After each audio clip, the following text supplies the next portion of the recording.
Now, Link, there is something here I want to show you. Welcome to MojoPlays, and today we're looking at bosses and mini-bosses from the Zelda series that are more disturbing than anything else the franchise offers, whether it's due to their backstory, atmosphere, design, or all three.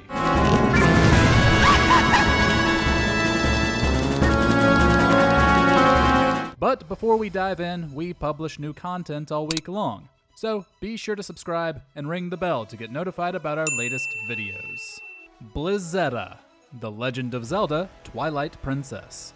Thankfully, you don't have to see this boss up close for most of the fight. Link gets to know the adorable Yeta, one half of a Yeti couple living in the Snow Peak ruins, as he explores the dungeon.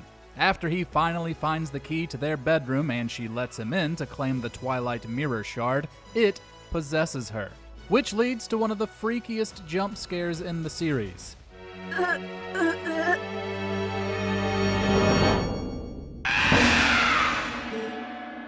Yeta's fanged mouth and glowing red eyes left a mark on a lot of players. While her possessed form is encased in ice most of the time and the fight is pretty easy, the thought of this sweet Yeti lady driven to such viciousness earns her a spot.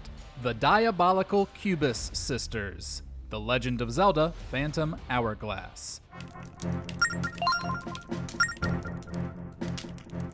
This handheld entry is pretty devoid of anything disturbing, but one surefire way to get the skin crawling is through creepy little ghost girls. As Link navigates the ghost ship in Phantom Hourglass, he rescues the 4 Cubus sisters. They cower in fear at enemies and give Link poor advice. It's all part of a show and an attempt to get Link killed. Once they're reunited, they reveal their true forms, which are far less innocent looking with horns, glowing eyes, and wide, teethy grins. As long as you can handle a bit of Dead Man's Volley, it's another fight that isn't too hard. But ghostly children craving violence is still a tad unsettling in an otherwise whimsical series. Koloktos, the Legend of Zelda Skyward Sword.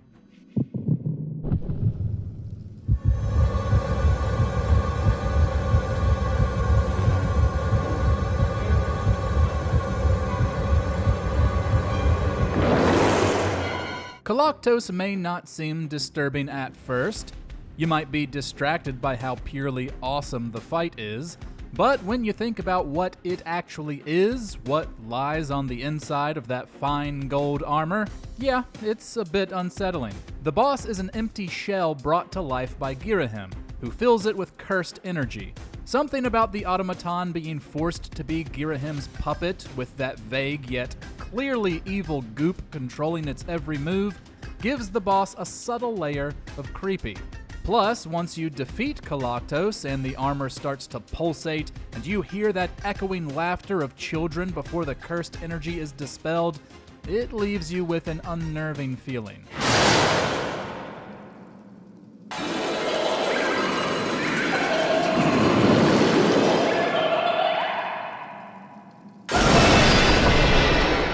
Phantom Ganon, the Legend of Zelda Ocarina of Time.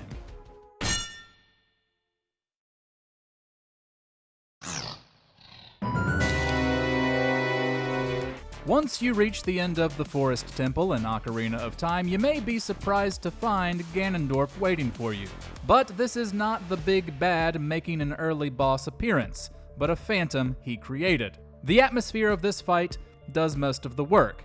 The weird skull mask Phantom Ganon wears, the portraits of the same haunting castle that surround you, which he travels between during the first phase, and the way he floats around during the second. It's all very classically spooky.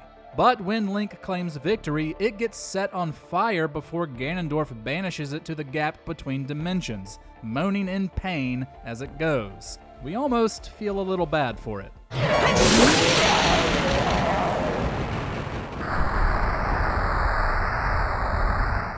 Twilit Bloat, the Legend of Zelda Twilight Princess.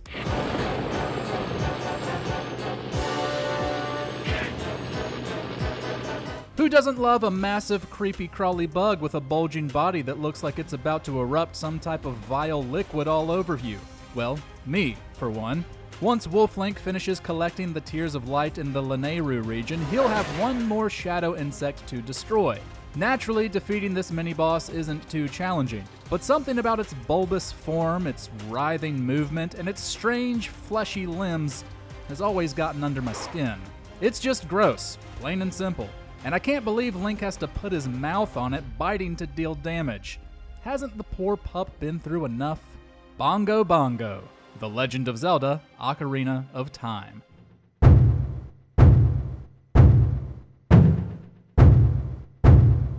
Bongo Bongo of the Shadow Temple is disturbing both in design and in backstory.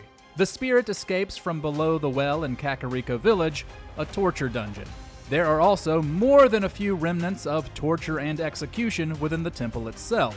Both places were seemingly used by Hyrule during the civil war that occurs before the game. Whoever Bongo Bongo was, the design of severed hands and a glowing red eye that stares out from the stump of a neck is not only freaky, but paints the picture of a very violent end in life. The boss's name and the way he bounces Link upwards on a giant drum may be silly, but nothing else about him is.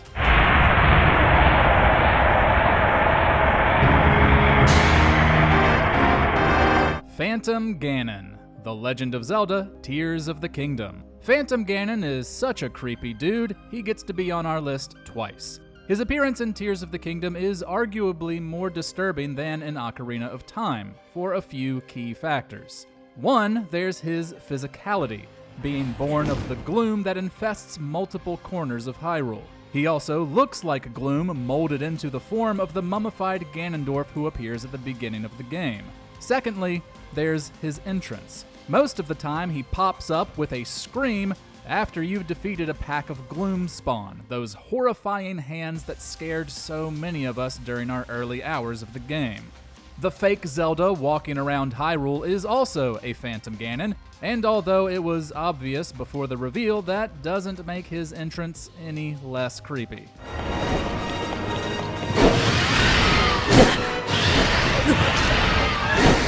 Majora, The Legend of Zelda, Majora's Mask.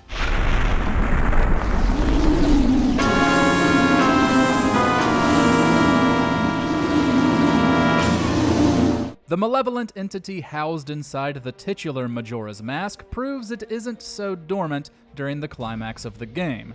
While the final fight's first phase is simply against the mask, albeit with sinister tendrils, the disturbing factor is cranked up when it transforms into Majora's incarnation. It sprouts limbs and a strange, one-eyed head, cackling as it dances around the arena, which only serves to unnerve the player. The third phase is Majora's Wrath. Its muscles begin to pulsate and distort, its head grows far more ferocious, and it gains whip-like tentacles to slash at you from afar. The very act of fighting this demonic deity is enough to earn its spot, but Majora's theatrics are also enough to creep you out. Death Sword, The Legend of Zelda, Twilight Princess.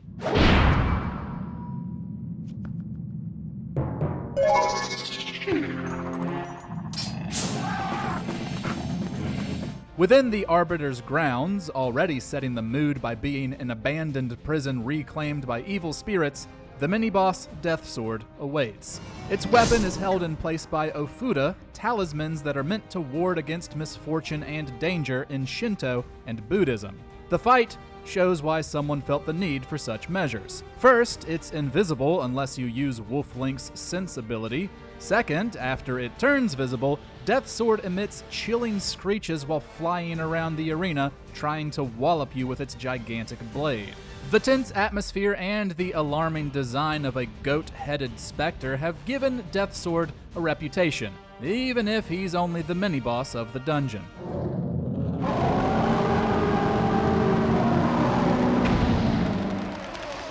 Dead Hand, The Legend of Zelda, Ocarina of Time.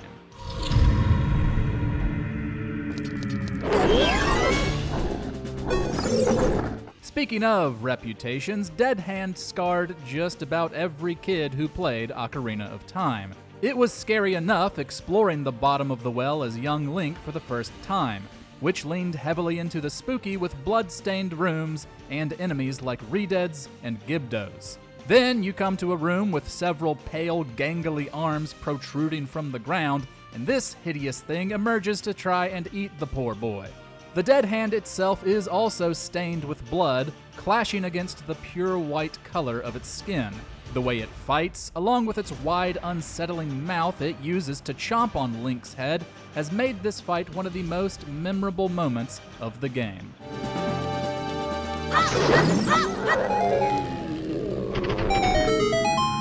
Is there a disturbing Zelda boss that sticks in your memory that we left off? Share your horror stories with us in the comments. And if you haven't already, be sure to subscribe to MojoPlays for more great gaming videos every day.